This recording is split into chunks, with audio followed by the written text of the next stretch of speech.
कुछ समय की बात है, एक राजा था, उसका बहुत बड़ा साम्राज्य था। राजा के 10 बेटे थे। जब राजा बूढ़ा होने लगा तब उसने अपने बेटों को बुलाया और कहा, देखो बच्चों, मैं अब बूढ़ा हो चला हूँ और चाहता हूँ कि तुम में से किसी एक को अपना उत्तराधिकार बना दूं। यह सुनकर सभी बेटे खुश हो गए और खुद को एक दूसरे से बेहतर साबित करने की कोशिश करने लगे। राजा ने कहा कि मैं तुम सबको एक काम देता हूँ और जो भी इस काम को सबसे बढ़िया तरीके से करेगा वही इस राज्य का नया राजा बनाया जाएगा। राजा ने सभी बेटों को बीज का एक एक टुकड़ा दिया और कहा, 1 साल के अंदर इस बीज को लेकर जंगल में जाना है, वहाँ इसे एक गमले में रोपना है और देखभाल करनी है। 1 साल के बाद मैं तुमसे मिलूंगा। जिसका पेट सबसे बड़ा होगा वही इस राज्य का राजा बनेगा। उस राजा का सबसे छोटे बेटे का नाम नकुल था। नकुल भी इन सारी बातें को बड़ी ध्यान से सुन रहा था। राजाओं के सभी बेटों ने बीज लिया और अलग अलग दिशा में जंगल की ओर निकल पड़े। नकुल ने भी जंगल में पहुंचकर एक गमला लिया और उस बीज को रोप दिया। बहुत अच्छी तरह उस बीज को रोपने, उसमें पानी देने या खाद देने पर भी उसका छोटा सा पौधा होता है और कुछ समय बाद वह पौधा मर जाता है।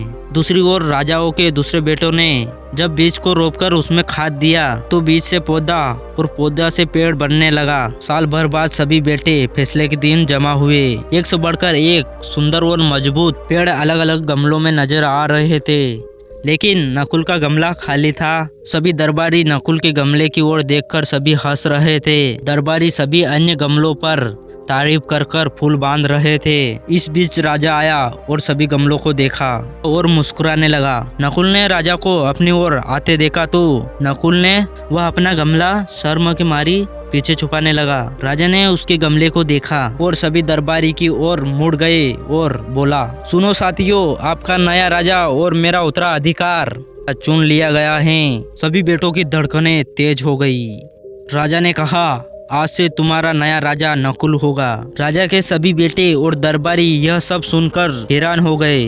राजा ने कहा, मैंने अपने सभी बेटों को वही बीज दिया था जो बंजर था और उसमें कभी कोई पौधा या पेड़ नहीं उग सकता था। मेरे अन्य बेटों ने मुझे धोखा देने के लिए उस बीज को बदल दिया, लेकिन नकुल अपने काम के प्रति ईमानदार रहा और वही उस वास्तविक और ईमानदारी के साथ मेरा सम्मान आया, जो उसने हासिल किया। तो दोस्तों, इस कहानी से आपको समझ में आ ही गया होगा कि ईमानदारी रखने पर या ईमानदार रहने पर हमारा सब काम बन जाता है, क्योंकि हमें पता नहीं होता कि हमारा काम क्यों सक्सेस नहीं हो रहा है, पर भगवान सब कुछ देखता है और भगवान उस ईमानदारी व्यक्ति को सफल बनाता है। तो कहानी पसंद आई हो तो वीडियो को लाइक एंड चैनल को सब्सक्राइब कर दीजिए। मिलता हूँ मैं नेक्स्ट कहानी के साथ। जब तक जय हिंद, जय भारत, जय श्री राम।